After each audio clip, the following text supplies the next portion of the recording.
बिस्मिल्लाहिर्रहमानिर्रहीम। अस्सलाम वालेकुम डियर स्टूडेंट्स, होप सो कि आप सब खैरियत से होंगे। डियर स्टूडेंट्स, मैं हूं आपका फ़िज़िक्स इंस्ट्रक्टर अदनान अली। आज हम पढ़ेंगे second year physics chapter number 19 का topic Heisenberg uncertainty principle. Dear students, इसको स्टडी करने से पहले हम ये देख लेते हैं कि डी ब्रोगली ने हमें एक कंसेप्ट दिया था about the wave particle duality, यानी जो पार्टिकल्स हैं वो वेव के तौर पे और जो वेव्स हैं वो पार्टिकल के तौर पे बिहेव्स करती हैं। डियर स्टूडेंट्स, इस कंसेप्ट के बाद हमारे पास एक नया फिज़िक्स के अंदर चैप्टर ओपन हुआ जिसको आगे कैरी ऑन करने के लिए हमारे पास ये प्रिंसिपल दिया गया।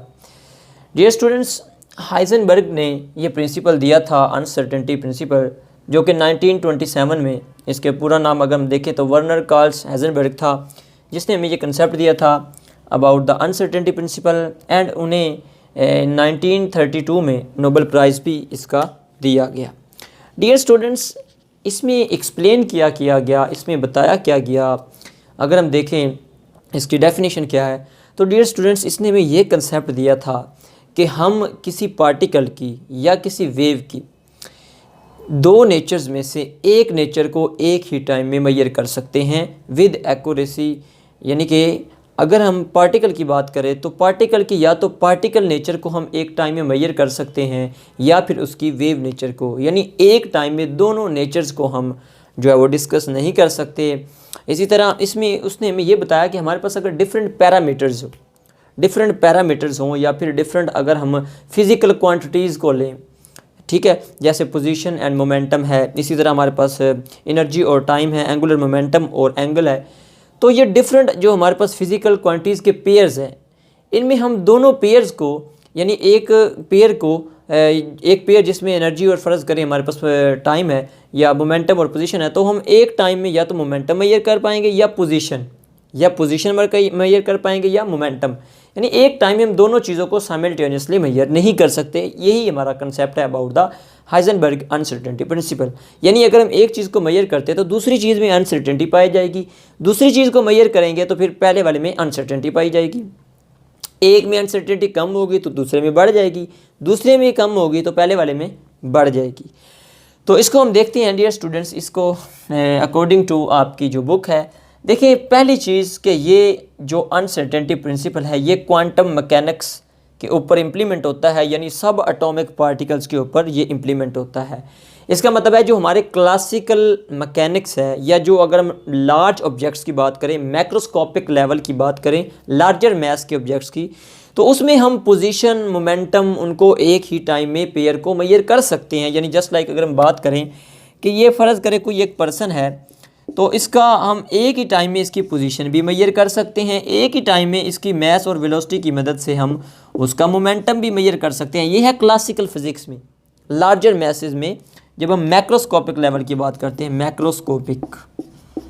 लेकिन अगर हम बात करें माइक्रोस्कोपिक लेवल पे, सब एटॉमिक पार्टिकल्स पे, यानी क्वांटम मैकेनिक्स की बात करें, तो हाइजेनबर्ग ने ये कहा कि एक ही टाइम में हम एक पेयर की दो, यानी जिसमें फ़र्ज़ करें अगर मोमेंटम और पोजीशन है, हम उनमें से दोनों को एक ही टाइम में मेजर नहीं कर सकते विद एक्यूरेसी।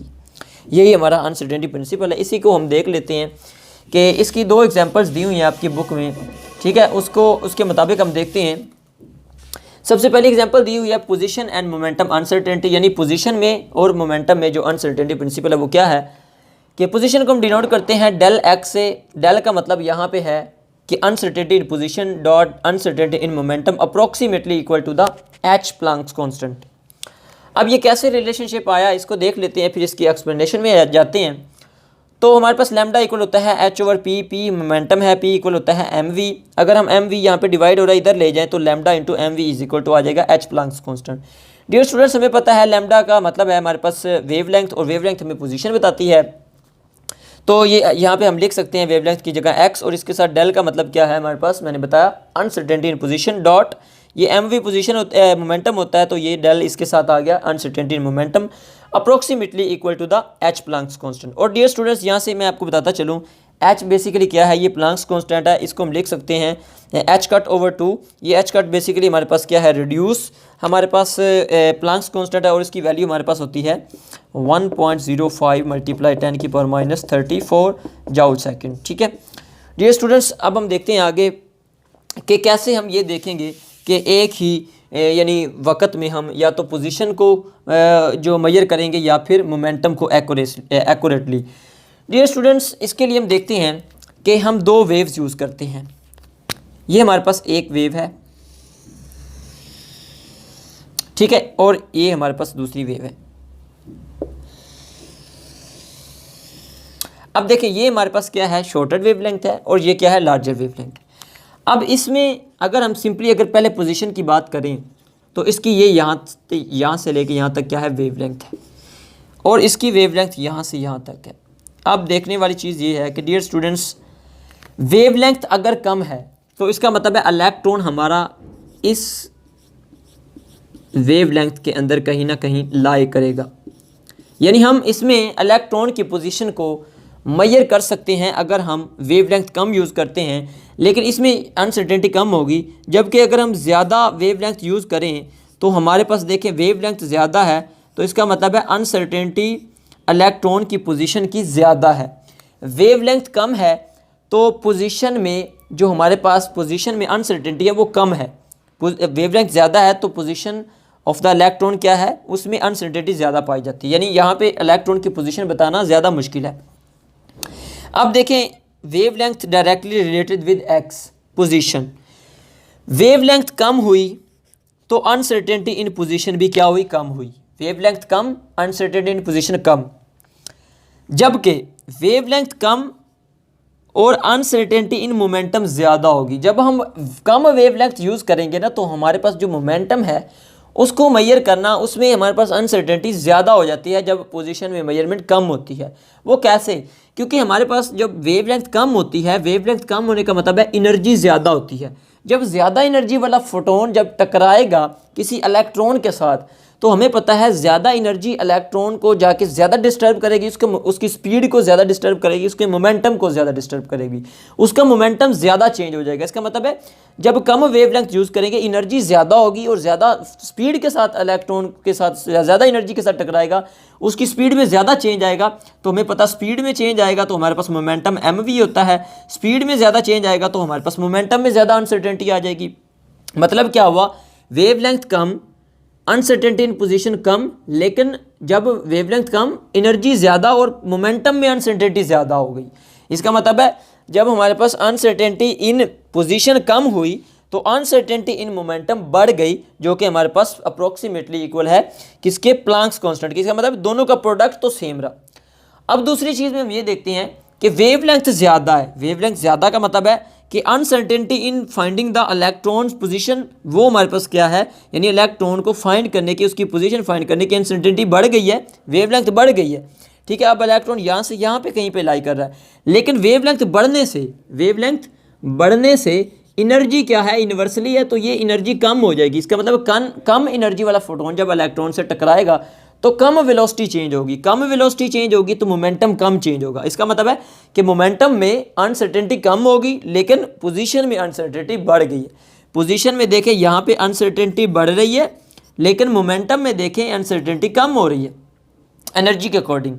तो इसका मतलब क्या हुआ, फिर हम यहाँ से इसका कंक्लूजन निकाल सकते हैं कि जब हमने पहले देखा पोजीशन में अनसर्टेनिटी कम थी, मोमेंटम में ज़्यादा थी, अब हमने देखा कि पोजीशन में अनसर्टेनिटी बढ़ गई है, यानी पोजीशन में अब अनसर्टेनिटी बढ़ गई है जबकि मोमेंटम क्या हो गई है, कम हो गई है। तो इसका मतलब है लेकिन दोनों का प्रोडक्ट जो है वो प्लांक्स कांस्टेंट के इक्वल आ रहा है, यानी प्रोडक्ट दोनों का सेम रहेगा। अब हम इसी तरह दूसरी एग्जांपल को देखते हैं, एनर्जी टाइम अनसर्टेनिटी। यानी अगर हम एक ही टाइम में एनर्जी को फाइंड आउट करने के काबिल होते हैं तो फिर हम टाइम को अच्छी तरह से मेजर नहीं कर पाएंगे। अगर हम टाइम को अच्छी तरह से मेजर कर पाएंगे तो फिर एनर्जी को मेजर नहीं कर पाएंगे। इसको देखते हैं, हमारे पास फोटोन का जो एनर्जी होती है वो इक्वल होती है E = hf। हमें पता है frequency inversely related with time, तो f की जगह हमने 1/t लिख दिया और हमारे पास जो t है यहाँ से डिवाइड हो रहा है, इधर आके मल्टीप्लाई हो गया। तो अगर हम इसके साथ डेल लगाएं, यानी uncertainty in energy, uncertainty in time approximately equal to the h Planck's constant आ जाएगा।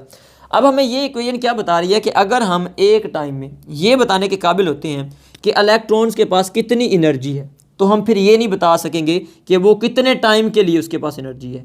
यानी अगर हम ये बताने के काबिल हो जाते हैं कि इलेक्ट्रॉन के पास कितनी एनर्जी है, तो फिर हम ये बताने के काबिल नहीं होंगे कि किस टाइम में उसके पास इतनी एनर्जी, यानी कितने टाइम में। और अगर हम ये बताने के काबिल हो जाएं कि किस टाइम में उसके पास एनर्जी है, लेकिन फिर हम ये नहीं बता सकेंगे कि कितनी अमाउंट की एनर्जी है, ठीक है, तो इन दोनों का प्रोडक्ट लेकिन सेम रहेगा, इक्वल रहेगा, यानी प्रोडक्ट इनका जो है वो अगर ये बढ़ेगा तो ये कम हो जाएगा, ये कम होगा तो फिर ये बढ़ जाएगा, प्रोडक्ट इनका सेम रहेगा। तो फिर देखें इनमें भी क्या पड़ जा रही है, अनसर्टेनिटी, यानी एक टाइम में हम या तो एनर्जी फाइंड कर पाएंगे या फिर टाइम फाइंड आउट कर पाएंगे। इसको अगर हम देखें तो टाइम डायरेक्टली रिलेटेड विद होता है वेवलेंथ के, जबकि एनर्जी जो होती है इन्वर्सली रिलेटेड होती है वेवलेंथ के। अगर हमारे पास वेवलेंथ शॉर्टर वेवलेंथ होगी तो अनसर्टेनिटी इन टाइम भी कम होगा, जबकि शॉर्टर वेवलेंथ से अनसर्टेनिटी इन एनर्जी बढ़ जाएगा। इसी तरह अगर हम लार्जर वेवलेंथ यूज़ करेंगे तो अनसर्टेनिटी इन टाइम बढ़ जाएगा, ये लार्जर होगी तो अनसर्टेनिटी एनर्जी जो है वो कम हो जाएगा, लेकिन प्रोडक्ट क्या रहेगा, सेम रहेगा, एच प्लैंक्स कांस्टेंट के इक्वल रहेगा, ठीक है। So that was all about Heisenberg uncertainty principal. Hope so कि ये आपको अच्छी तरह से समझ आ गया होगा, लेकिन अगर फिर भी कोई क्वेश्चन हो तो आप कमेंट बॉक्स में पूछ सकते हैं। अपना बहुत बहुत ख्याल रखिएगा। अल्लाह हाफिज़।